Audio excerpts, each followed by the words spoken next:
Once again, it's a privilege to be welcome into your homes. Today, we are reading from Mark chapter 12, verse 1 to 12. Jesus began to speak to the chief priests, the scribes, and the elders in parables.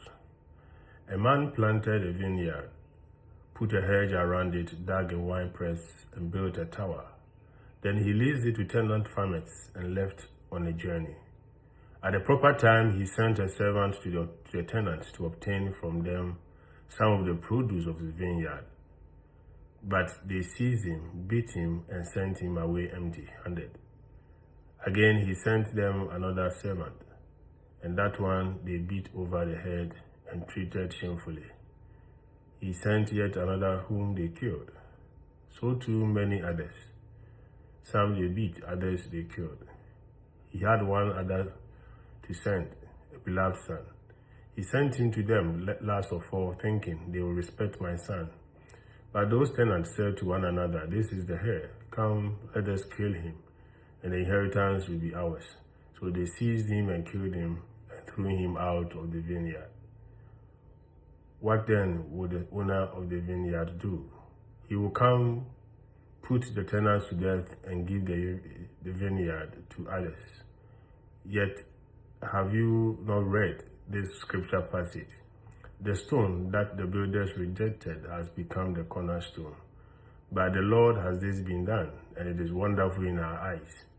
They were seeking to arrest him, but they feared the crowd, for they realized that he had addressed the parable to them. So they left him and went away. Jesus talks about rejection.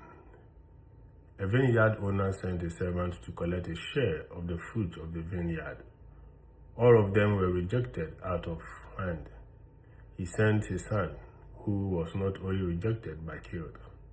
At the end of the story, Jesus declares that the stone rejected by the builders went on to become key stone, the most important stone in a building.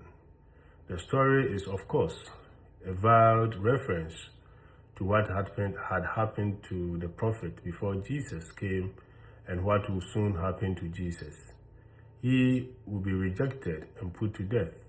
However, God will raise him from the dead, and he will become the keystone of a new spiritual building, the church. The experience of rejection is common enough a human experience.